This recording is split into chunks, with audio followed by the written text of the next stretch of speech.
प्रिय मित्रों, हम हमेशा चाहते हैं कि आपको ऐसी हॉरर कहानियां दिखाएं जिसे आप अपने पूरे परिवार के साथ बैठकर मजे से देख सके।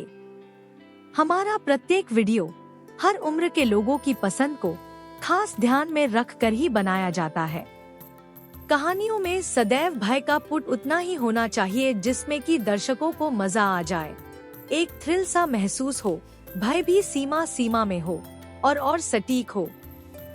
हॉरर हाउस 302 आप लोगों के विशेष आग्रह पर आपके लिए अपनी कुछ प्रमुख कहानियों का एक कंप्लीट पैकेज बनाया है। हमें उम्मीद है कि आपको बहुत ज्यादा पसंद आएगा। तो चलिए शुरू करते हैं। एक लड़की थी जिसका नाम एमो था। उसने अभी अभी अपना ग्रेजुएशन कंप्लीट किया था। अब वह हॉस्टल छोड़कर हमेशा के लिए अपने घर लौट रही थी। लाख प्रयास करने के बाद भी उसे रात की ट्रेन में ही रिजर्वेशन मिला, जबकि एमो अच्छे से जानती थी कि रात को उस ट्रेन में कोई भी सफर नहीं करना चाहता था। 4 से 5 यात्री भी दिख जाएं तो बहुत बड़ी बात समझो। रात 10 बजे जब एमो घर से स्टेशन के लिए निकली, उसी वक्त मौसम तेजी से बदलने लगा था। तेज हवाएं चल रही थी, ऊपर से आसमान में काले काले बादल छाने लगे थे। हालांकि मौसम काफी रोमांचक महसूस हो रहा था, उससे से कहीं ज्यादा डरावना। चांदनी रात होने की वजह से चीजें काफी हद तक स्पष्ट दिखाई दे रही थी। अपने हॉस्टल से बाहर आते ही एमो ने एक टैक्सी हायर कर सीधे स्टेशन की ओर निकल पड़ी। स्टेशन पहुंचने पर एमो ने देखा कि मुश्किल से 10 से 12 लोग ही पूरे स्टेशन में दिखाई दे रहे थे। ऐसे में एमो और घबरा गई। उसने सीधे जाकर सामने मॉनिटर पर अपना नाम देखा एवं अपने कोच में जाकर अपनी रिजर्व सीट पर जाकर बैठ गई। पूरा डिब्बा खाली था। उसका दिल जोर जोर से धड़क रहा था। एमो ने अपने केबिन को अंदर से बंद कर लॉक कर दिया। कुछ ही देर में ट्रेन चलने लगी और उसकी गति बढ़ती चली जा रही थी। देखते ही देखते न सिर्फ प्लेटफार्म बल्कि पूरा शहर ही धीरे धीरे नजरों से ओझल होता चला जा रहा था। एमो मायूस होकर बड़ी ही मासूमियत से अपनी एजुकेशन सिटी को टकटकी लगाए खिड़की से झांक झांक कर अपनी आंखों में आंसू लिए सुबकते हुए देख रही थी। देखते ही देखते ट्रेन घने जंगलों पहाड़ों के बीच से अपने पूरे वेग से सनसनाते हुए चली जा रही थी। तूफानी अंधेरी रात की इन गहराइयों में ट्रेन इन अजीब से घने जंगलों के बीच जंगलों का सीना चीरते हुए बढ़ती चली जा रही थी। उसके पहियों की आवाजें जंगल में गूंजते हुए वापस से लौटकर सुनाई दे रही थी।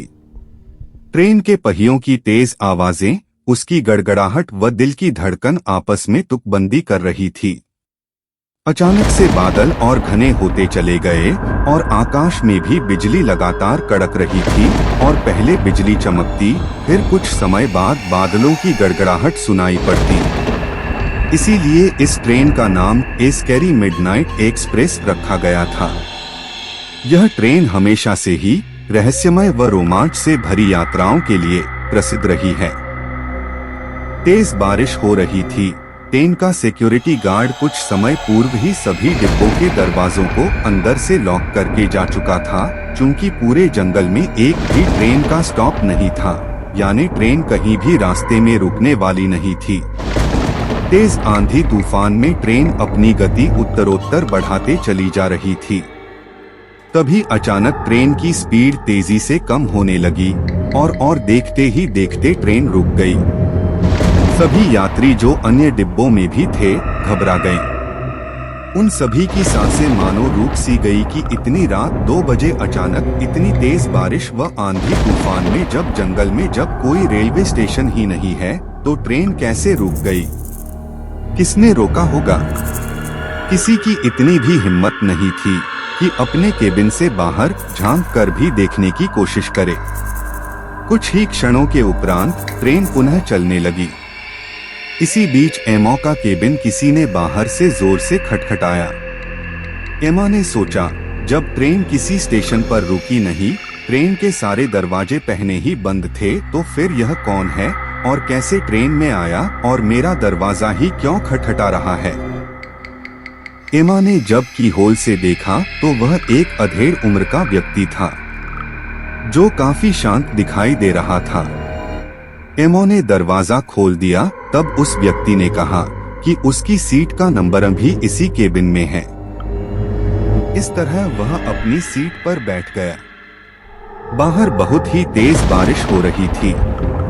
ठंड सी महसूस होने पर एमा ने अपने थर्मस से कॉफी निकालकर पीने लगी एवं खिड़की से बाहर देखने लगी। बाहर वादियां तो खूबसूरत थी, परंतु रात के सन्नाटे में भयानक लग रही थी।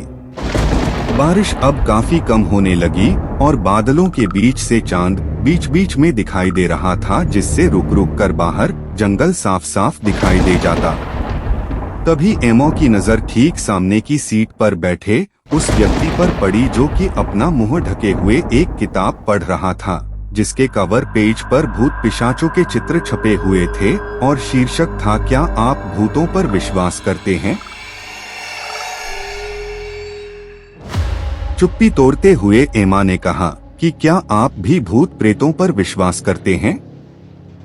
तो उस अनजान व्यक्ति ने कहा, हाँ बिल्कुल, पर मैं तो नहीं करती। एमा काफी डर रही थी, क्योंकि वह व्यक्ति घने जंगल के बीच उस ट्रेन में चढ़ा था। फिर सूरत से भी काफी भयानक लग रहा था।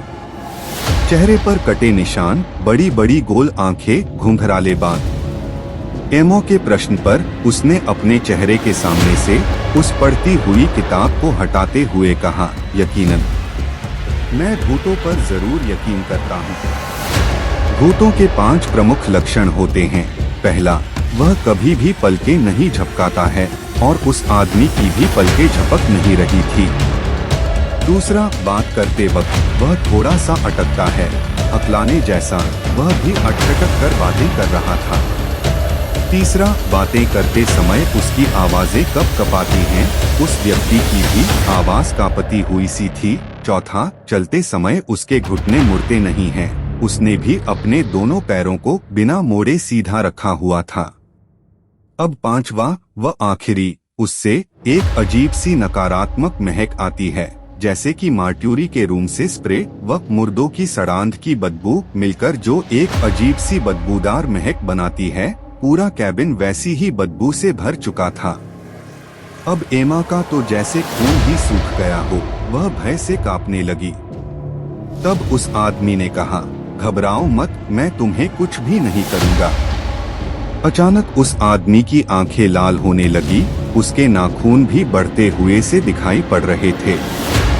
वह खड़ा हो गया और अपने हाथ बिना मोड़े आगे फैलाते हुए कहा, इधर आओ, मेरे पास आओ। एमा डर गई और केबिन के बाहर आकर मदद के लिए जोर जोर से आवाजें देने लगी। बाहर अब बारिश रुक चुकी थी। मौसम अब शांत था, बस हवाएं तेज बह रही थी। एमा पूरे कोच में इधर से उधर भागने लगी और मदद की गुहार लगाती रही, पर कोई था ही नहीं जो उसकी मदद को आता। आदमी एमा पर झपटा, जिससे एमा का स्कार्फ उसके हाथों में आ गया और एमा अपने को छुड़ाने के लिए छटपटाने लगी, चीखने चिल्लाने लगी। तभी एकाएक स्कार्फ उसके गले से निकल गया और वह दरवाजे के पास जाकर गिरी। उसने देखा, बीचों बीच घने जंगल में ट्रेन रुकी हुई थी। एमा डर के मारे ट्रेन से बाहर कूद गई और जंगल की ओर अपनी जान बचाकर भागने लगी। चांद की रोशनी में सब कुछ साफ साफ दिख रहा था। एमा ने देखा, वह आदमी अब एक बहुत ही भयानक आकृति में परिवर्तित हो एक पिशाच बन चुका था। उसे एमा का भूतों का ना मानना बर्दाश्त नहीं हो रहा था। एमा काफी तेज भाग रही थी। तभी उसे अचानक उस घने जंगल में एक पुरानी सी जर्जर हवेली दिखाई दी, जिसका दरवाजा ही 20 फीट ऊंचा था। उसे पूरा यकीन था कि वह भयानक साया अब काफी पीछे छूट गया होगा, पर वो गलत थी। वो उसके बिल्कुल पीछे कुछ दूरी पर ही खड़ा था। उसकी गर्जना से पूरा जंगल कांप रहा था। अब एमा के पास कोई रास्ता ही नहीं बचा था। उसने दरवाजे का पूरी ताकत से धक्का दिया तो वह तेज आवाज करते हुए थोड़ा सा खुल गया। इससे पहले कि वह उस भयानक आदमी की गिरफ्त में आती, एमा अंदर चली गई और दरवाजा स्वतः ही बंद हो गया। मकड़ी के जालों से पूरा हॉल भरा हुआ था। हॉल में ऊपर झूमर में कुछ मोमबत्तियां जली होने की वजह से हॉल में काफी रोशनी सी थी। तभी एक आवाज सुनाई दी, मैं इस महल व पूरे जंगल का कई सदियों से राजा हूँ। ये हवेली पूरे 600 साल पुरानी है। ये पूरा जंगल मेरा इलाका है। यहाँ से आज तक कोई भी जिंदा वापस नहीं लौटा है। आओ अब तुम भी हमारे साथ हमारी जमात में शामिल हो जाओ। वैसे भी आज पूरे 200 वर्षों के बाद यहाँ कोई आया है। मैं तो वर्षों से इस घड़ी का इंतजार कर रहा था। एमा ने डरते हुए पूछा कि मेरा इंतजार क्यों? आवाज आई, तुम्हारा, यानी किसी जीवित मनुष्य का जो तुम हो। एमा ने कहा, आखिर आप हो कौन और ऐसा घृणित काम क्यों करते हो? अगर आपको मुझसे कोई भी मानवीय सहायता चाहिए तो बताइए।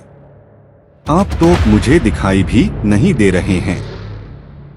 तभी हॉल का एक दरवाजा खुला। वहां से ऐसा लगा कि कोई कमरे में आया, पर वह दिखाई अब भी नहीं दे रहा था। हॉल से ऊपर के लिए जाने वाली सीढ़ियों पर अचानक ही कीचड़ लगे पैरों के निशान नीचे से ऊपर की तरफ जाती हुई सीढ़ियों के टप्पों पर छपते हुए बनने लगे, जैसे मानो काई ऊपर सीढ़ियां चढ़कर जा रहा हो। एमा ने अपने को संभाला। उसने हिम्मत नहीं हारी। उसने कहा, मैं आपकी मदद करूंगी और आपको सदा के लिए यहाँ से मुक्त करवा दूंगी। वह आवाज जोर जोर से हंसने लगी और कहा, पिछले 600 वर्षों से कोई भी रात 12 बजे से 3 बजे के बीच इस जंगल में नहीं आता। सभी इसका अंजाम जानते हैं। मेरी बात ध्यान से सुनो। वो ट्रेन जिसमें तुम आई हो उसमें कोई भी मनुष्य नहीं है। एक ड्राइवर, गार्ड व एक ही सिक्योरिटी गार्ड पिछले 30 वर्षों से इस ट्रेन को चला रहे हैं, जो कि वास्तव में मृत है। पर कोई भी इंसान ये सच्चाई नहीं जानता, ना ही मानेगा। मेरे अलावा अब यह बात सिर्फ तुम्हें पता है। इन तीनों के अलावा कोई भी कर्मचारी अपनी जान जोखिम में डालकर इस ट्रेन को नहीं चलाता है। साफ साफ इनकार कर देता है और नौकरी छोड़कर स्वतः ही चले जाता है। ऐसे में ये तीनों ही इस ट्रेन को रोज रात मिडनाइट एक्सप्रेस के नाम से पिछले 30 वर्षों से चलाते चले आ रहे हैं, जो वास्तव में एक चलती फिरती लाश हैं, जिन्हें मैंने ही ऐसा बना रखा है। ये मेरे ही आदेश पर सब करते हैं। बावजूद इसके ये ट्रेन पूरी खाली ही जाया करती थी। पर आज तो मेरा वर्षों इंतजार खत्म हुआ। आओ सीधे ऊपर हमारे बीच आ जाओ। इंसानी खून ना मिल पाने की वजह से मेरी शक्ति अब कमजोर होने लगी है। तुम्हारा पूरा खून पीते ही मैं पुनः 100 वर्षों के लिए शक्तिशाली बन जाऊंगा। इन्होंने हिम्मत दिखाते हुए कहा कि पर मैं आज आपको शैतान की इस योनि से मुक्त करवा कर ही दम लूंगी। जो लोग भूतों पर तनिक भी दिल से विश्वास नहीं करते, उनको मारने के लिए भूत पिशाचों को अपनी पूरी शक्ति लगानी पड़ जाती है। और अगर मनुष्य का अपने ईश्वर पर अटूट विश्वास हो तो पिशाच उन्हें सिर्फ डरा सकते हैं, थोड़ा बहुत नुकसान भी पहुंचा सकते हैं, पर जान से मार पाना बहुत मुश्किल होता है। एमा एक निडर व धर्मपरायण लड़की थी। उसका अपने ईश्वर पर जन्म से ही अटूट विश्वास था। वह अपनी मम्मी का दिया एक क्रॉस हमेशा अपने गले में पहने रहा करती थी। याद रखे कि अगर आप भूतों से निडरता पूर्वक पेश आएं और अपने ईश्वर को विश्वास भरे दिल से याद करें, तो शैतानी शक्तियां पास आने व नुकसान पहुंचा पाने में अपने आप को काफी असक्षम पाती है। अन्यथा आपका भूत से डरना ही भूतों का आपको मारकर आपकी आत्मा पर कब्जे का अधिकार देता है। इसीलिए एमा अभी तक जीवित थी और इस भयानक घड़ी का पूरी हिम्मत से सामना करने की कोशिश कर रही थी। एमा ऊपर जाने की बजाय नीचे सीढ़ियों से उतरकर तहखाने की तरफ तेजी से भागने लगी तो उस पिशाच ने उसे चीखते हुए रोका, पर एमा नहीं रुकी और भागते हुए सीधे नीचे तहखाने में चली गई। वहाँ बहुत बदबू आ रही थी, कई सारे कंकाल पड़े हुए थे। वर्षों पुराना यह शैतान कभी राजा हुआ करता था, तब अपने इस महल व साम्राज्य को हमेशा के लिए हासिल करने के लालच में वह अमर होना चाहता था। तब उसने उस समय के एक बहुत बड़े तांत्रिक व जादूगर से अपने आप को जीते जी एक संदूक में बंद करवाकर मंत्र तंत्र से अपनी आत्मा को एक पिशाच व शक्तिशाली शैतान के रूप में सैकड़ों वर्षों से स्थापित कर रखा था, जो अब इतना शक्तिशाली बन चुका था कि कई काजी व फादर इसे समाप्त करने के चक्कर में खुद समाप्त हो चुके थे। कमरे की वर्षों पुरानी तांत्रिक प्रक्रियाएं व एक ताबूत जो बड़े ताला से बंद था। हालांकि उस संदूक की लकड़ियां समय के साथ साथ काफी कमजोर हो गई थी। सामने ही एक लोहे का हथौड़ा रखा हुआ था। एमा दौड़कर आगे बढ़ी और उस हथौड़े के एक ही वार में संदूक को तोड़ दिया। अंदर उसी राजा का एक कंकाल निकला, जिसके हाथ पांव सोने की हथकड़ियों से बंधे हुए थे। तब तक उस शैतान ने आग का एक झुलसा देने वाला गोला एमा की तरफ फेंका। वह एक तरफ हट गई, जिससे उसके पीछे रखे लकड़ी के पुराने फर्नीचर तेजी से जलने लगे। एमा फुर्ती से उसमें से एक जलती लकड़ी उठाई और उस टूटे बॉक्स में डाल दी। पूरा संदूक तेजी से जलने लगा। वह कंकाल भी जलकर राख हो गया। पूरे समय वह शैतान नहीं नहीं चिल्लाता रहा। एमा ने सब कुछ इतनी जल्दी से किया कि शैतान को मौका ही नहीं मिल सका। तभी उस कमरे से हजारों आत्माओं की एक साथ चीखने की आवाजें आती रही। पूरी हवेली उनकी चीखों और पुकारों से गूंज रहा था और वे बारी बारी सब मुक्त होती चली गई। अंत में जाने से पहले वह शैतान एमा के पास एक पवित्र आत्मा के रूप में, राजा के रूप में आया और कहा कि बेटा, आज आपने मुझ पर एक बहुत बड़ा उपकार किया है। मैंने राजपाट वैभव व संपन्नता के लालच में आकर बरबस ही इस नर्क के चक्रव्यूह में अपने आप को सदैव के लिए फंसा लिया था, परंतु तब मुझे बिल्कुल भी नहीं पता था कि अमरता इस रूप में मिलेगी। अपने मुक्त हो जाने के उपरांत आज मैं तुम्हें एक बात बताने जा रहा हूँ, क्योंकि अब मैं एक पवित्र आत्मा बन चुका हूँ और भूत व भविष्य सभी देख सकता हूँ। जब मैं यह तांत्रिक प्रक्रिया करवा रहा था, तब तुम मेरे सामने जोर जोर से रो रही थी। मैंने यह तांत्रिक प्रक्रिया अपने पूरे परिवार के सामने जीते जी करवाई थी, क्योंकि यह उस तांत्रिक की तांत्रिक शर्त थी और उस संदूक में मैं तड़प तड़प कर मर गया था। ये बात सब जानते थे। तुम मेरी इकलौती संतान थी। मैं तुम्हें जान से भी ज्यादा प्यार करता था। तुम भी हर वक्त मेरे साथ रहती थी। तुम्हें मेरे अलावा कोई अच्छा नहीं लगता था। खाना तक मेरे ही हाथों खाया करती थी। तुम्हें मेरे अलावा कोई खाना खिला भी नहीं सकता था। तब तुम सिर्फ 8 वर्ष की थी। इसलिए जब मैं यह कर रहा था तो मुझे हमेशा के लिए खो देने की वजह से तुम फूट फूट कर रो रही थी और कह रही थी कि पापा, मैं आपको एक दिन जरूर बचाऊंगी। तुम तो तब बच्ची थी, कुछ भी नहीं जानती थी, परंतु तुमने एक प्यारी सी पुत्री के रूप में अपने पिता को निर्दोषतावश एक बहुत बड़ा वचन दे दिया था, जो आज इतने वर्षों के बाद जाकर पूर्ण हुआ है और आज हमेशा के लिए मेरी मुक्ति हो चुकी है। मैं तुमसे बहुत प्यार करता हूँ मेरी बच्ची। मुझे ईश्वर पर पूरा विश्वास है कि मेरे अगले जन्म में ही नहीं बल्कि हर जन्मों में तुम ही मेरी बेटी बनोगी। और हाँ, तुम्हारी वो ट्रेन अब यहाँ से ज्यादा दूर नहीं है। पर उसके सभी कर्मचारी तो चूंकि मृत थे, उन्हें भी तो मुक्त होना था।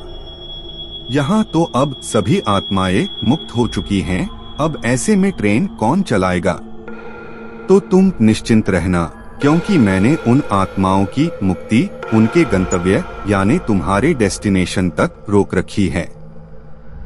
जैसे ही तुम्हारा स्टेशन आएगा ये सभी मुक्त हो अदृश्य हो जाएंगे और साथ ही साथ ये भी हमेशा के लिए इस ट्रेन की नौकरी से अब पूर्णतः मुक्त हो जाएंगे। इसके बाद राजा की उस मुक्त पवित्र आत्मा ने एमा को हग किया, उसके फोरहेड को चूमा, प्यार से गालों पर हाथ रखा और आत्मा अब धीरे धीरे हवा में ऊपर की ओर उठती चली गई। वह लगातार एमा को धीरे धीरे हाथ हिलाते हुए अलविदा कर रही थी। दोनों की आंखों में आंसू थे और फिर धीरे से वह अदृश्य हो गई।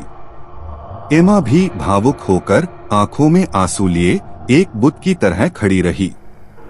फिर उसने अपने आप को संभाला और हवेली से बाहर आई तो सब कुछ एकदम शांत था। हर जगह शांति ही शांति थी। कुछ दूर चलने पर ही उसकी ट्रेन खड़ी थी। वह वापस से अपने सीट पर बैठ गई और ट्रेन ने चलना शुरू कर दिया। अब तो दिन निकल रहा था। सूरज अपनी लालिमा लिए हल्की सुनहरी धूप पूरे जंगल में बिखेर रहा था। कुछ समय उपरांत ही एमा का स्टेशन आ गया। एमा को ऐसा लग रहा था जैसे मानो वह एक भयानक नाइटमेयर देखकर आ रही हो। ट्रेन के पायलट गार्ड व सिक्योरिटी गार्ड ने भी ट्रेन से ही एमा को हाथ हिलाते हुए अलविदा का इशारा किया और मुक्त हो अदृश्य हो गए। एमा टैक्सी से घर आते समय पूरे रास्ते रात के इस भयानक किस्से के बारे में ही सोच सोचकर सिहर रही थी और रोमांचित भी हो रही थी। और आज वह बहुत खुश भी थी क्योंकि कल रात उसने अपने प्यारे से पापा को एक बहुत बड़े श्राप से न सिर्फ मुक्त करा दिया बल्कि वह एमा के आगे आने वाले तमाम जन्मों में उसके फिर से पापा बनने वाले थे और उनकी प्यारी प्यारी सी यह बिटिया। ऐसा सोचकर खुशी व रोमांच से भर जा रही थी। अपने पूरे जीवन वह जब भी अकेली होती, परेशान होती तो अपने इस पापा को याद करती और दोनों घंटों आपस में बातें किया करते। दोनों पिता पुत्री के बात करने व हंसी मजाक करने की घंटों आवाजें आया करती। और ऐसा हो भी क्यों नहीं, क्योंकि कई सदियों के बाद एक बिछड़ा पिता अपनी बिछड़ी पुत्री से हमेशा के लिए मिल चुका था। इस प्रकार जब पूरा जीवन व्यतीत होने के जब बाद एमा का अंतिम समय आया तो वह बहुत खुश थी क्योंकि उसे लेने उसके पापा स्वयं खुद लेने आए थे।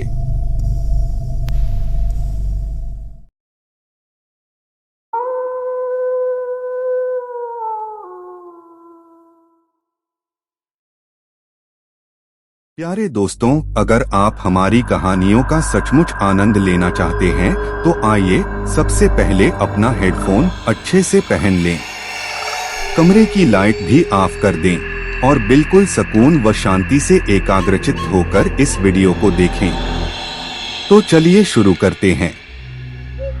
घने जंगल के बीच हजारों वर्षों पुरानी एक शैतानी खूनी हवेली रात के समय कार धक्के खाते हुए अचानक रुक गई और उनसे औरव उसमें नीचे उतरा और घड़ी देखी। उस वक्त रात के ठीक 9 बज रहे थे। फिर उसने कार का बोनेट खोला और उसे ठीक करने की कोशिश करने लगा, लेकिन गाड़ी स्टार्ट नहीं हो रही थी।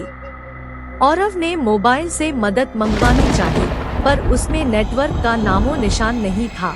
फिर उसने गाड़ी की पिछली सीट पर सोई हुई अपनी पत्नी मिताली को आवाज दी, मिताली, मिताली, उठो जल्दी से, हमें आज की रात किसी गेस्ट हाउस या होटल में बितानी होगी, क्योंकि गाड़ी खराब हो गई है और अब मैकेनिक के बिना ठीक नहीं होगी। हमेशा की तरह मिताली नींद में ही बड़बड़ाते हुई उठी, आयरव, तुमसे एक काम ढंग से नहीं होता। कब से बोल रही हूँ, ये तुम्हारी पुरानी खटारा बेचकर कम से कम एक अच्छी सेकेंड हैंड कार ही ले लो। जवाब में औरव बोला, खरीद लेंगे माता रानी, अब अपना बैग उठाओ और चलो कहीं रात गुजारने का जुगाड़ करते हैं। फिर दोनों जंगल की कच्ची सड़क छोड़ के मेन हाईवे पर आ गए। उसी वक्त उन्हें जंगल में दूर कहीं से भेड़ियों के रोने की आवाजें भी सुनाई देने लगी थी। वो भेड़ियों की आवाजें उस काली रात को और भी डरावना बना रही थी। दोनों लगभग आधा घंटा चलते रहे पर उन्हें ना कोई लिफ्ट मिली और ना कोई होटल। मिताली बोली, औरफ तुम्हारे बेवकूफ दोस्त मिंटू ने ये कौन से वीराने में फार्म हाउस खरीद रखा है। इस बात पर औरफ कुछ कहता उससे पहले ही आसमान में जबरदस्त बिजली कड़की। उस आवाज से डरी हुई मिताली औरफ के सीने से लग गई। उस वक्त औरफ के चेहरे पर एक मुस्कान चमक गई थी। तेज बारिश के आसार नजर आने लगे थे। तभी घने जंगल के बीच उन्हें चलते चलते बिजली की चमचमाती तेज रोशनी में उन्हें एक पुरानी हवेली दिखाई दी। वह दोनों तेजी से दौड़ते दौड़ते उस हवेली के नजदीक पहुँचे। हवेली के गेट पर उन्हें एक वॉचमैन तक नजर नहीं आया, इसलिए वह दोनों गेट खोलकर हवेली के मुख्य दरवाजे के पास पहुँचे। दरवाजे पर डोर बेल के नाम पर एक पुरानी रस्सी किसी सांप की तरह लटक रही थी। उस रस्सी को औरव ने 2-3 बार खींचा, लेकिन अंदर से किसी भी घंटी की आवाज नहीं आई। फिर मिताली ने दरवाजे पर खटखटाने के लिए अपना हाथ आगे बढ़ा ही रही थी, उससे पहले ही अंदर से एक भारी आवाज आई, अंदर आ जाओ, दरवाजा खुला है। उन्हें दोनों को यह बात अजीब लगी, क्योंकि अंदर से किसी भी घंटी की आवाज नहीं आई थी और नहीं उन दोनों ने कोई आवाज ही करी थी। फिर वह दोनों दरवाजा खोलकर अंदर गए। दरवाजे के ठीक सामने झूले पर बैठकर एक आदमी शाही अंदाज में सिगार पी रहा था। उन्हें देखते ही औरव बोला, सर, हम यहाँ से कुछ ही किलोमीटर दूर हमारे दोस्त का फार्म हाउस देखने जा रहे थे, पर बीच रास्ते में हमारी कार खराब हो गई और मदद बुलाने के लिए मोबाइल में नेटवर्क भी नहीं है। क्या हम आपके फोन से एक कॉल कर सकते हैं? झूले पर बैठे उस आदमी के चेहरे पर कोई भाव नहीं था। उसने कहा, जरूर कीजिए।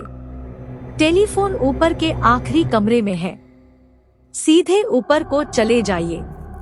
औरव ने उन्हें पहले परिचय देना उचित समझा। उसने कहा, मेरा नाम औरव है और ये है मेरी पत्नी मिताली।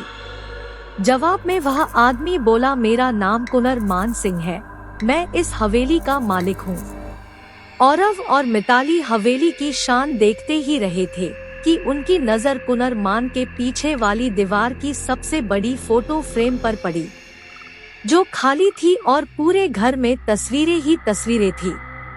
उन सब में एक बात समान थी कि किसी भी तस्वीर में कोई भी हंस नहीं रहा था।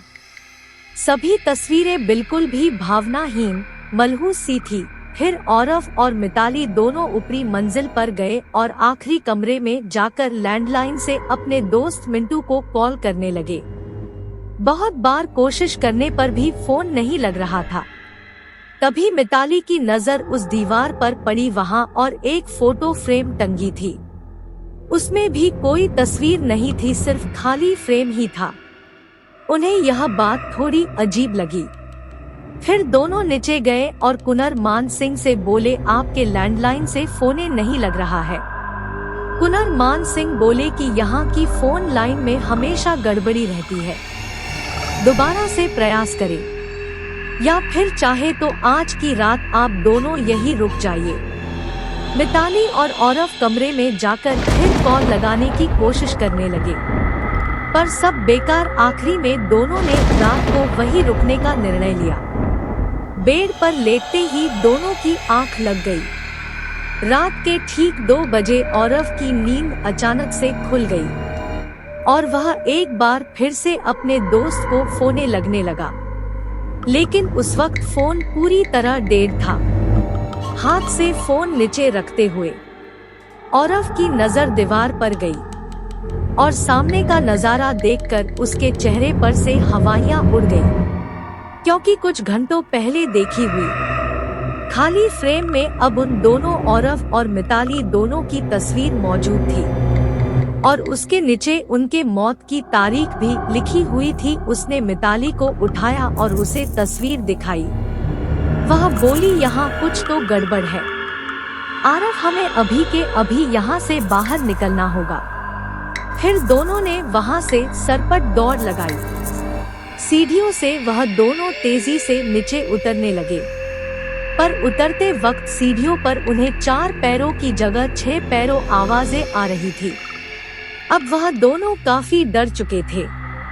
कुछ भी करके उन्हें बस दरवाजा खोल के बाहर भागना था। पर दरवाजे के पास पहुंचने के बाद जब दोनों ने उसे खोलने की कोशिश की, पर उनकी कोशिश नाकाम रही क्योंकि दरवाजा किसी ने बाहर से बंद कर दिया था और अब वह दोनों उस भुतहा हवेली में कैद हो चुके थे। औरव और मिताली दरवाजा पिट रहे थे, मदद के लिए चिल्ला रहे थे। उसी वक्त बदकिस्मती से बिजली भी चली गई और मौत ने अंधेरे की चादर में सब कुछ ढक लिया और चारों तरफ शमशान जैसा सन्नाटा फैल गया। मिताली अपने कांपते हाथों से मोबाइल टॉर्च चालू करने लगी। जैसे ही उसने टॉर्च चालू की कि उसकी रोशनी सबसे पहले सामने वाली उस बड़ी से फोटो फ्रेम पर पड़ी, जिसे फ्रेम को आते वक्त दोनों ने खाली बिना तस्वीर की देखा था। उस खाली फोटो फ्रेम में अब झूले पर बैठे कुंवर मान सिंह की तस्वीर शैतानी मुस्कान दे रहे थे और अगले ही पल कुंवर मान सिंह तस्वीर से धीरे धीरे गायब होने लगे और उसके नीचे रखा हुआ झूला बिना हवा के ही झूलने लगा। उस भयानक मंजर को देखकर मिताली की घिघी बैठ गई और औरव बस बेसुध देखता ही रहा। कुछ ही पलों में मोबाइल भी स्विच ऑफ हो गया। अब तक उजाले में मिताली और औरव को वहां पर एक दूसरे के सांसों की ही आवाज आ रही थी, पर अब अंधेरे में उन्हें और कई सारे लोगों के सांसों की आवाज सुनाई देने लगी। एक एक करके सभी आवाजें नजदीक आ रही थी और कुछ ही पलों में दोनों की दर्द भरी चीख के साथ सब कुछ शांत हो गया, समाप्त हो गया। उन दोनों की तस्वीर भी बाकी तस्वीरों के साथ हवेली की दीवार पर टंग गई और कुंवर मान सिंह वापस से झूले पर बैठ के सिगार पीते हुए पूर्व की भांति ही अब किसी और नए मेहमान का इंतजार करने लगे।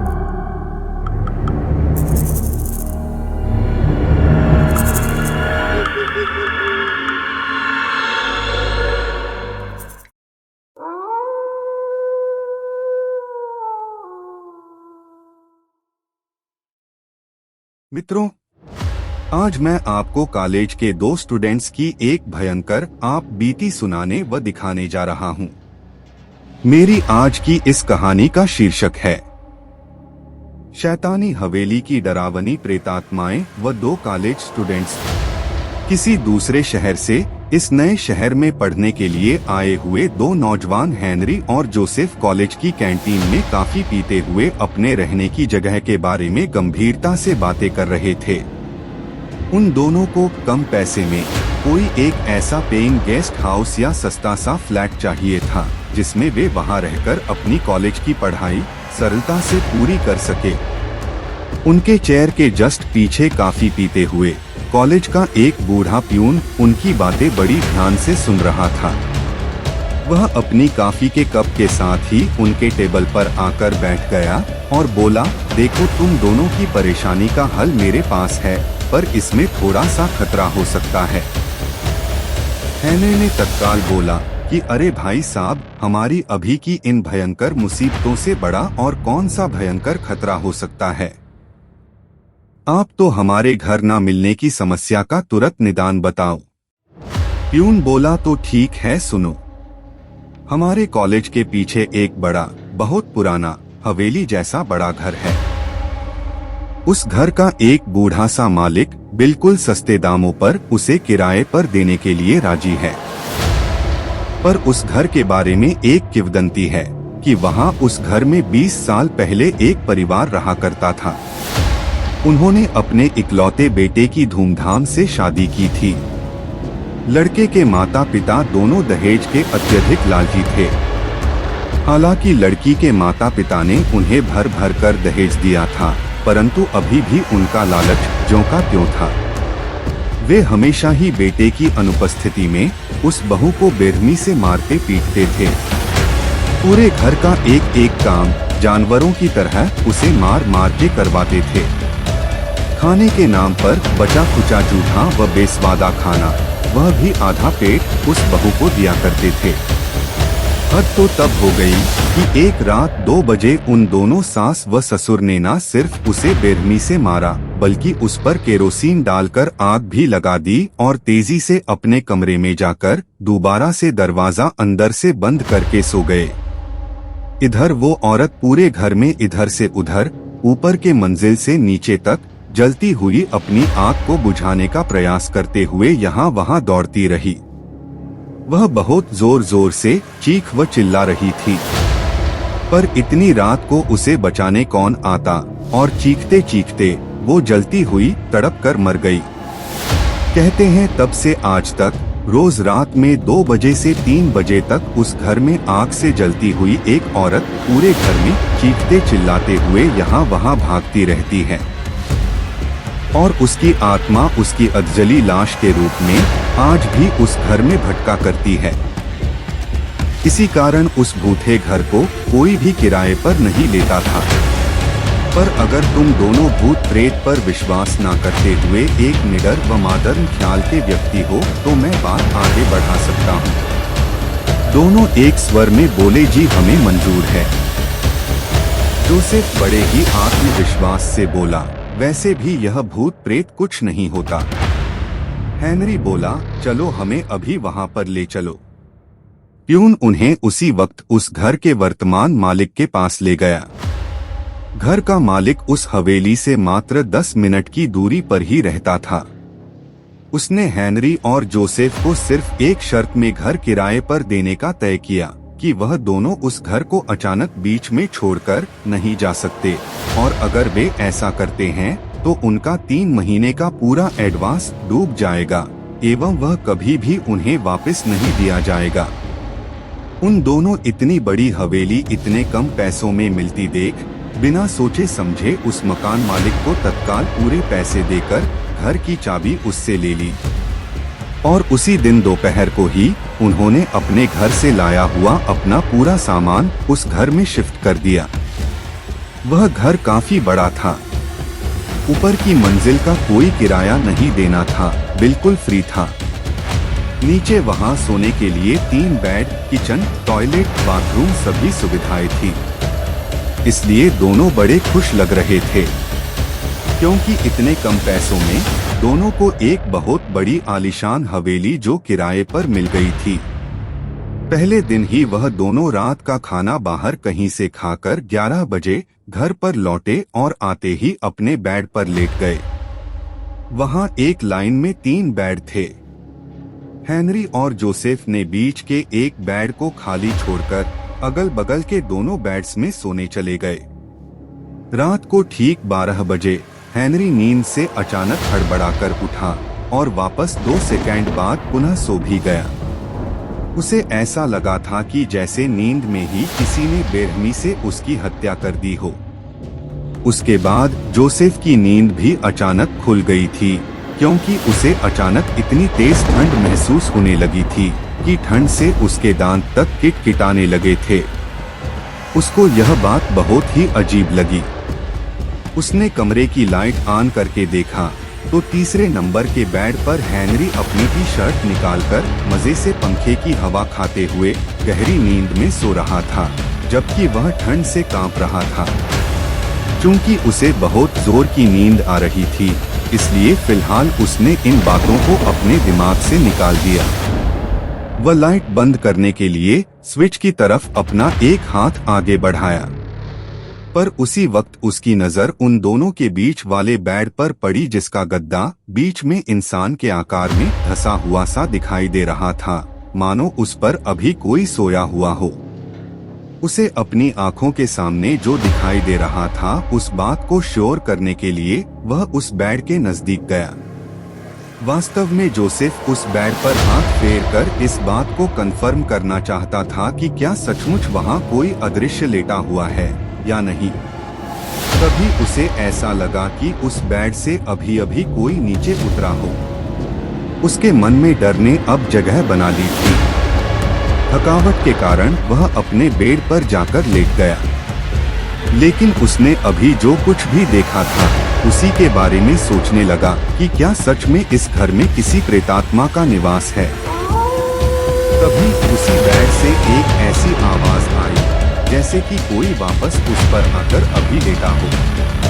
अब उसके दिल की धड़कनें तेज होने लगी थी, कलेजा मानो मुंह को आ रहा हो। उसने खुद का डर और बढ़े नहीं, इसलिए खुद को यकीन दिलाना शुरू कर दिया कि एक्चुअल में ऐसा कुछ भी नहीं है।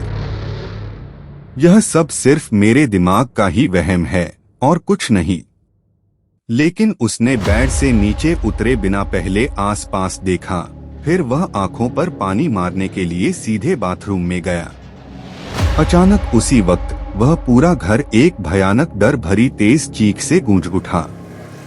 उस चीख की आवाज से हेनरी आधी नींद से उठकर बाथरूम की ओर दौड़ा।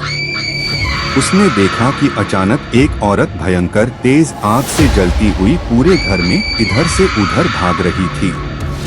पूरे घर में धुआं धुआं हो रहा था। उस औरत की चीख इतनी तेज थी कि चीख के बंद हो जाने के बाद भी हेनरी के दोनों कानों में एक तेज सीटी लगातार बजने लगी।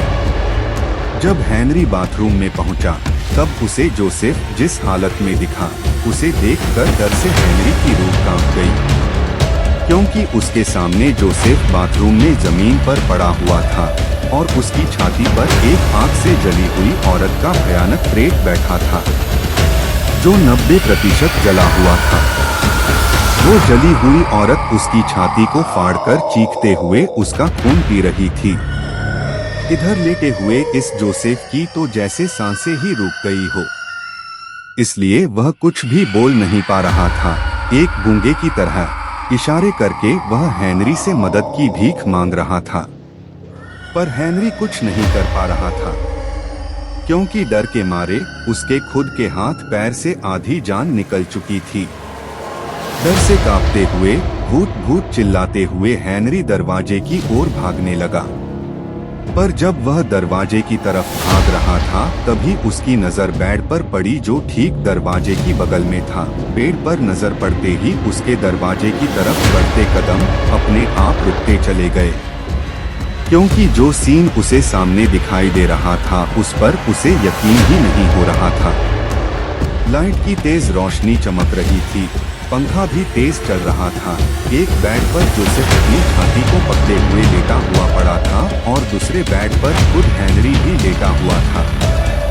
दोनों बेड पूरी तरह खून से लथपथ थे, क्योंकि अभी कुछ ही देर पहले उन दोनों की दर्दनाक मौत हो चुकी थी और अब पूरे घर में बस उन दोनों की रूहें उस औरत की रूह के साथ मिलकर एक साथ हवा में यहाँ से वहाँ उड़ती दिखाई दे रही थी।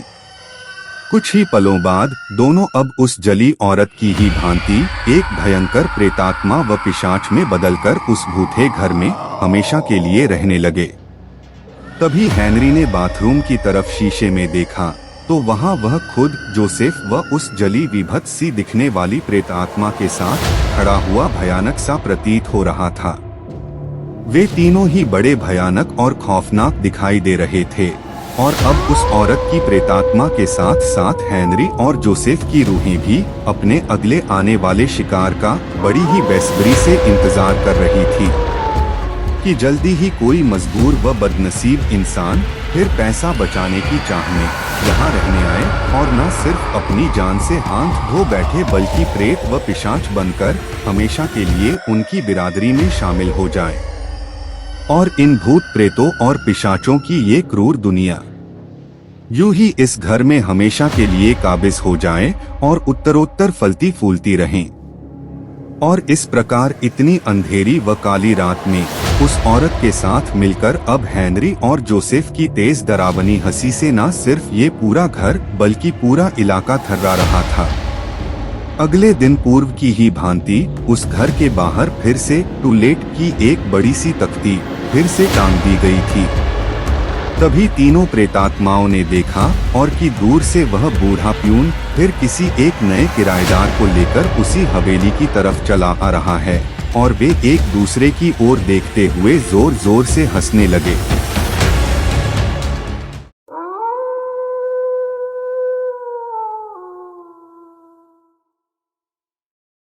अपने हेडफोन के वॉल्यूम को बढ़ा ले, कमरे की लाइट को ऑफ कर दे और हमारी इस कहानी को ध्यान से सुनिए व देखिए।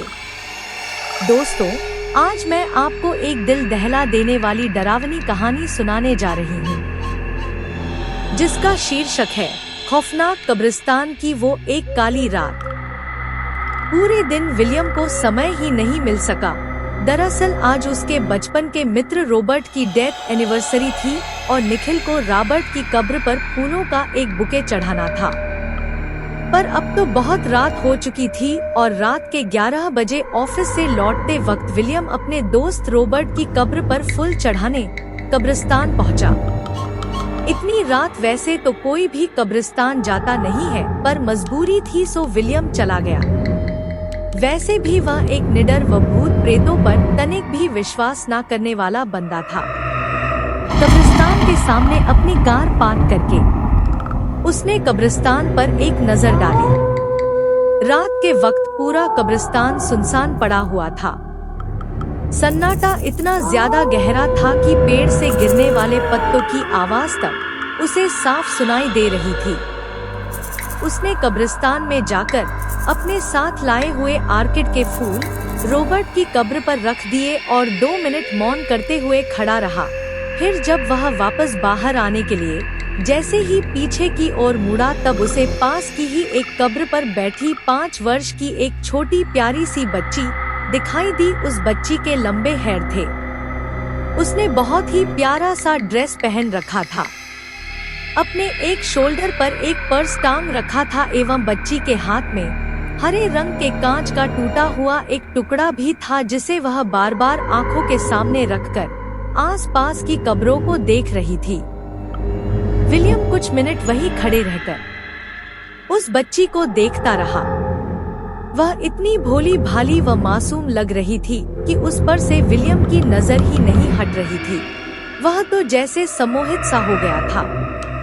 वह इंतजार कर रहा था कोई तो उस बच्ची की पहचान को आगे आए और उसे सही सलामत अपने साथ अपने घर ले जाए, पर ऐसा हुआ नहीं। फिर विलियम उस बच्ची के पास जाकर खड़ा हुआ। विलियम की तरफ देखते हुए वह छोटी बच्ची मुस्कुराई। विलियम ने पूछा, बेटा तुम इतनी रात गए अकेली यहाँ पर क्या कर रही हो? और तुम्हारे मम्मी पापा कहाँ हैं? फिर वह बोली, मेरे मम्मी पापा अगले कब्रिस्तान तक ही गए हैं। कह रहे थे कि जल्दी ही लौट आएंगे। अब वो वहीं पर रहते हैं। वहाँ से कुछ ही दूर एक और कब्रिस्तान था, इसलिए विलियम को लगा कि बच्ची शायद उसी कब्रिस्तान के आसपास कहीं रहती होगी। इसे शायद ठीक से पता याद नहीं होगा। फिर विलियम ने पूछा कि तुम यहाँ अकेली क्यों बैठी हो? तुम्हारे साथ कोई बड़ा नहीं है? बच्ची ने जवाब दिया, मेरे पापा ही मुझे यहाँ छोड़ कर गए हैं। विलियम ने सोचा कि कैसा निर्दयी बाप होगा, अपनी बेटी को कोई इस तरह इतनी रात एक सुनसान कब्रिस्तान में भला अकेले कैसे छोड़ सकता है। विलियम उस छोटी बच्ची से इतनी बातें कर रहा था, पर उस बच्ची का ध्यान तो सिर्फ उस कांच के टुकड़े में ही लगा हुआ था। वह बस उसमें एक आंख बंद करके इधर उधर देख रही थी। विलियम ने आखिर उस बच्ची से पूछ ही लिया कि तुम कांच में से क्या देख रही हो? उसने जवाब दिया कि इस हरे कांच के टुकड़े में मुझे गायब होने वाले लोग दिखाई देते हैं। कितना मजा आता है ना अंकल, गायब होने वाले लोग को ऐसे देख पाना। विलियम को कुछ समझ में नहीं आया। वह बच्ची के साथ और कुछ देर खड़ा रहा, फिर उसे गोद में उठाकर कब्रिस्तान से बाहर निकल आया। चलते चलते गोद में बैठी उस बच्ची ने अपना नाम त्रिशा बताया। विलियम ने जैसे ही कब्रिस्तान के बाहर कदम रखा, अचानक मौसम बदलने लगा। तेज हवाएं चलने लगी, बादल भी गरजने लगे। तेज ठंड के मौसम ने सबको अपनी ठंडी आगोश में ले लिया। विलियम का पूरा बदन ठंड से कांपने लगा। अचानक विलियम का ध्यान जब उसकी कार के पास खड़ी उस बच्ची त्रिशा की तरफ गया, तब उसे बड़ी हैरानी हुई, क्योंकि उस पर इस खून जमाने वाली सर्दी का कोई भी असर नहीं हो रहा था। उस वक्त त्रिशा कांच के टुकड़े में से विलियम की तरफ ही देख रही थी। तभी उसके चेहरे के हाव भाव अचानक से बदलने लगे। वह बोली, अंकल आपके पीछे कोई है। विलियम ने पीछे मुड़कर देखा तो उसे कोई भी नहीं दिखा। उसे लगा कि त्रिशा शायद मजाक कर रही होगी। फिर वह बोला, बेटा चलो गाड़ी में बैठो, मैं तुम्हें तुम्हारे घर छोड़ देता हूँ। उसी वक्त त्रिशा बोली, अंकल आप भी मेरे इस हरे कांच से गायब होने जाने वाले लोगों को देखो ना प्लीज। विलियम बोला, मैं बाद में देखूंगा, पहले तुम सीधे कार में जाकर बैठो। पर बच्ची ने अब जिद पकड़ ली कि आपको इस कांच से अभी के अभी देखना ही होगा। उसकी जिद पर विलियम ने जब वह कांच का टुकड़ा अपनी आंख के सामने लाया तब दहशत से उसकी आंखें फटी की फटी रह गई, क्योंकि उस कांच में से जब विलियम ने कब्रिस्तान की तरफ देखा था तब उसे वो सब दिखाई दिया जिसे कोई भी आम इंसान अपनी खुली आंखों से कभी देख ही नहीं सकता। उसे दिखा कि अभी जो कब्रिस्तान सुनसान था, कांच में से देखने पर अब वहाँ बहुत से लोग घूमते दिखाई दे रहे थे और उनमें से कुछ उसकी तरफ ही देख रहे थे। और जब उसी कांच के टुकड़े से उसने अपने आसपास नजर डाली तो 3 बदसूरत जले हुए प्रेत विलियम को घेर के खड़े थे और त्रिशा की जगह उसे एक पिशाचनी दिख रही थी जो उसकी तरफ देखते हुए अपनी खून भरी लार टपका रही थी। यह सब कुछ उसने कुछ ही सेकंड्स में देखा था। अरे वह अपने साथ गोद में ये किसे उठा लाया, यह सोचकर ही वह डर से अधमरा सा हो गया था। उसने तुरंत उस कांच को फेंक दिया और भागने के लिए कार का दरवाजा खोलने लगा। तभी उसे कान के पर्दे फाड़ देने वाली एक शैतानी हंसी सुनाई दी और अगले ही पल पूरे कब्रिस्तान में विलियम की दर्द भरी चीख गूंजने लगी, क्योंकि तब तक वह पिशाचनी जंप मारकर विलियम की पीठ पर बैठ गई थी और अपने नुकीले दांत उसने विलियम की गर्दन में 2 इंच अंदर घुसा चुकी थी और बड़े ही चाव से उसका खून चूस रही थी। विलियम दर्द से तड़प रहा था। जैसे ही विलियम के शरीर का खून खत्म हुआ तब वह निष्प्राण होकर जमीन पर गिरा और तड़पने लगा। फिर कब्रिस्तान की तमाम कब्रों से बाहर निकले शैतान व प्रेतों ने उसके शरीर पर एक साथ हमला कर दिया और उसके हाथ पैरों को अलग अलग पिशाचों ने पकड़कर अपनी अपनी तरफ खींचने लगे और देखते ही देखते हवा में ही उसके शरीर के कई टुकड़े हो गए। उसके मांस को ये सभी प्रेत पिशाच व चुड़ैले नोच नोच कर विभत्सता से खा रहे थे। इतना ही नहीं, उसे खाने के लिए वे आपस में भी जानवरों जैसे लड़ रहे थे, एक दूसरे को भी लहूलुहान तक कर रहे थे। फर्क बस इतना था कि उनका खून गाढ़ा गाढ़ा हरे रंग का था।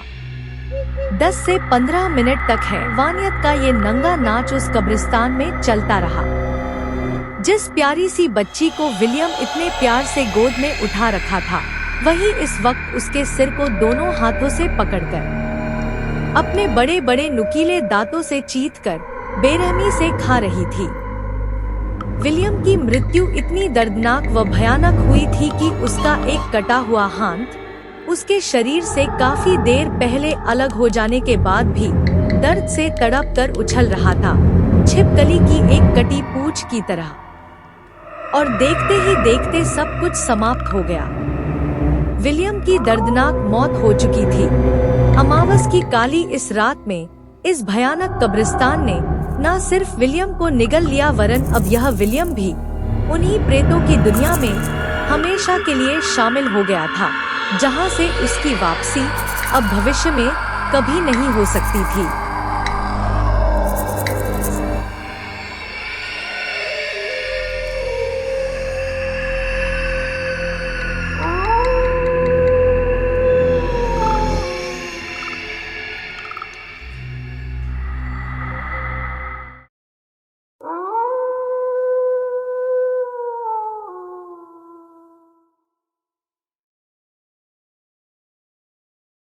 दोस्तों, आज मैं आपको एक ऐसी घटना सुनाने जा रही हूँ जिसे सुनकर आपका दिल दहल जाएगा। यह डरावनी होने के साथ साथ आपके दिल को जज्बाती तौर पर छू लेने वाली घटना है। इस कहानी का शीर्षक है मृत्यु के बाद की एक डरावनी ट्रेन यात्रा।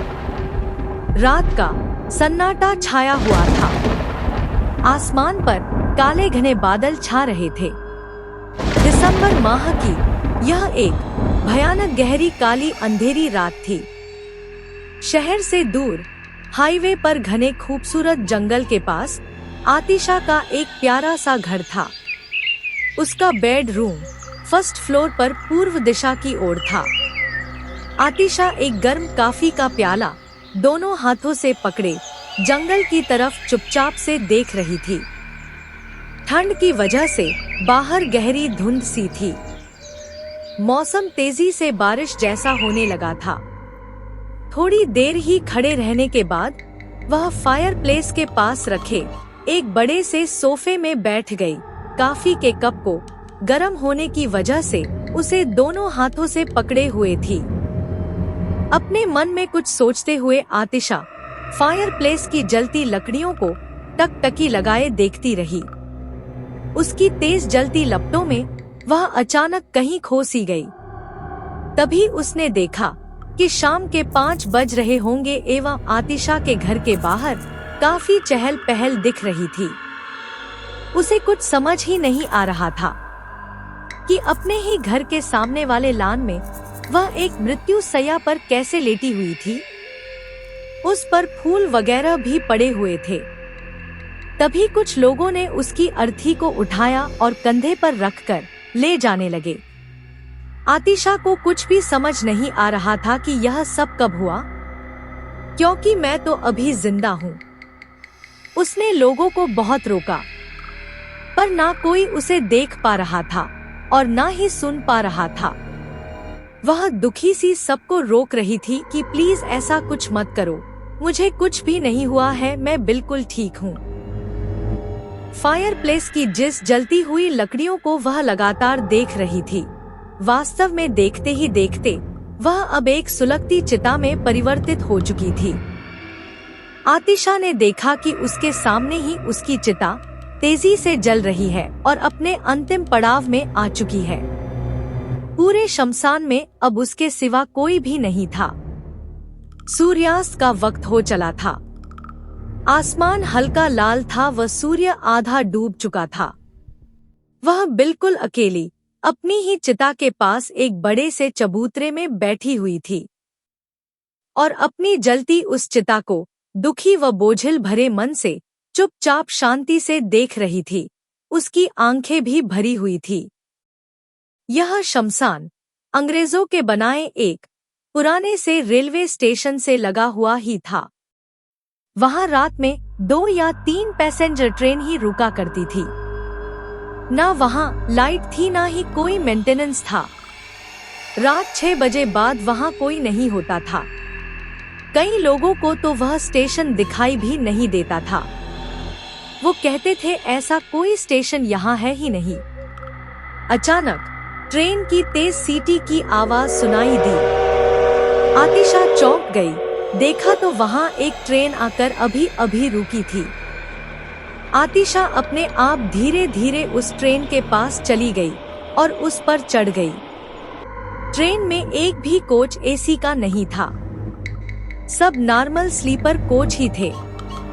ट्रेन का इंजन भी 80 वर्ष पुराना भाप वाला था, जिसकी तेज आवाज उस अंधेरी रात में दूर दूर तक फैल रही थी। उसके भाप ने तेज ठंड होने की वजह से पहियों के पास सफेद बादल का एक अंबार सा बना दिया था। आतिशा के चढ़ते ही एक तेज सीटी व भाप के गुबार के साथ छुक छुक करती यह ट्रेन चलने व रफ्तार पकड़ने लगी और देखते ही देखते यह शहर से दूर जंगलों से गुजरने लगी। आतिशा ने अंदर आकर जब पूरे कोच पर एक नजर डाली तो चौंक गई। पूरे डिब्बे में कोई भी नहीं दिख रहा था, परंतु सारी बर्थें खुली थी और सभी बर्थों पर सफेद चादरें मुंह तक ओढ़े लोग गहरी नींद में सो रहे थे। आतिशा घबरा गई। अभी तो शाम है, फिर ये लोग अभी से कैसे सो गए हैं? हवा के हल्के से झोंके से पास की ही बर्थ पर सो रहे अनजान के चेहरे से चादर हट गया। आतिशा ने देखा कि हाल ही में मृत उसके दादाजी उस बर्थ पर लेटे हुए हैं। पास में ही वर्षों पहले मर चुकी उनकी पत्नी भी लेटी हुई थी। ऊपर की बर्थ में 2 महीने पहले मृत पड़ोस वाली आंटी लेटी हुई थी।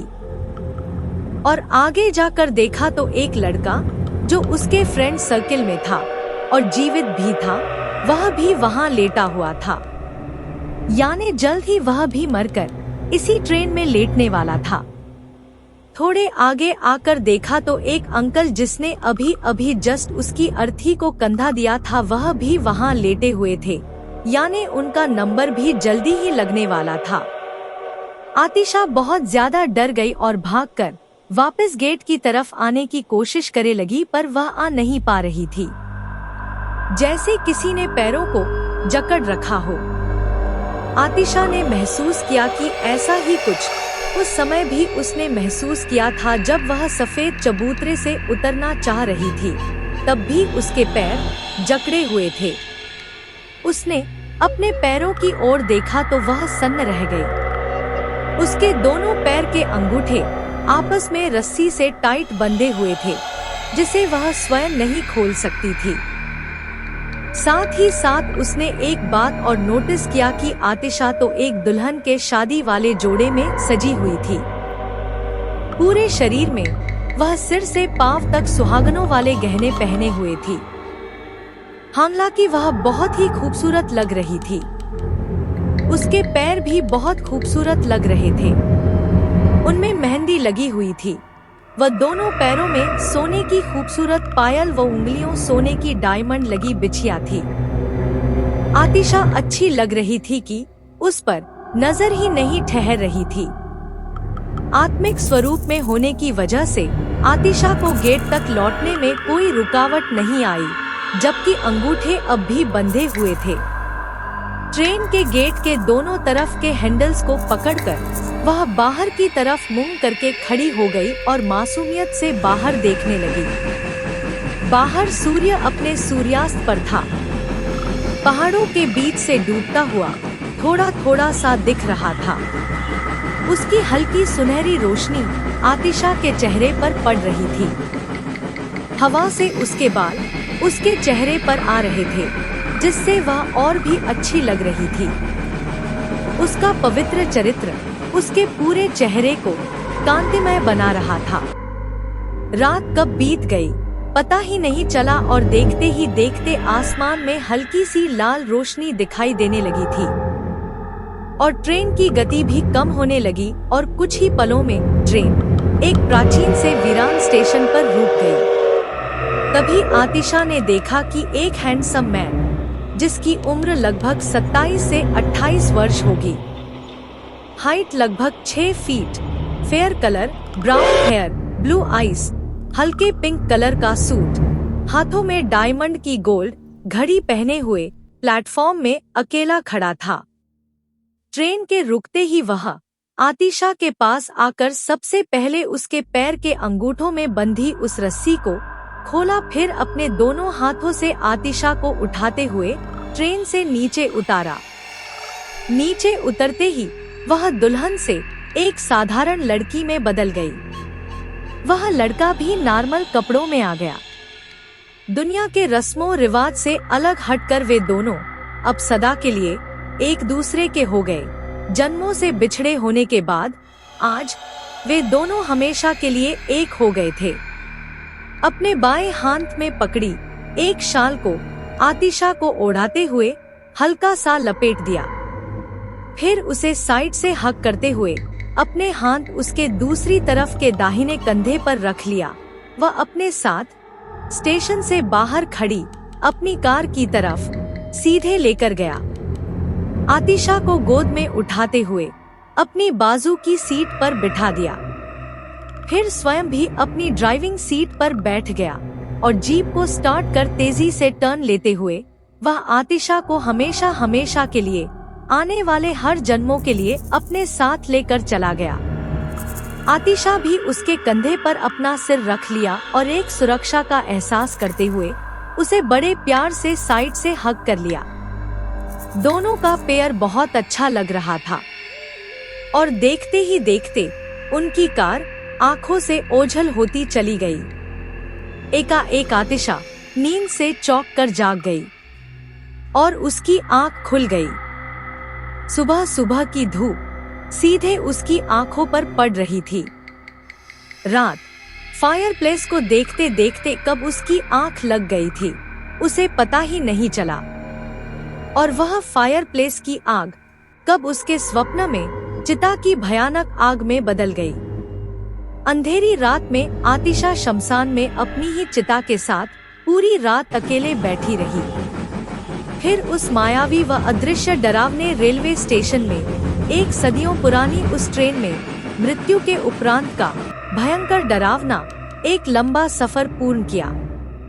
पर अंत इतना अच्छा हुआ था कि एक तरफ वह सोच सोच कर डर जाती, वहीं दूसरी तरफ बहुत खुश, क्योंकि इस स्वप्न का इतना सुखद अंत उसे बार बार प्रफुल्लित व रोमांचित जो कर देता था।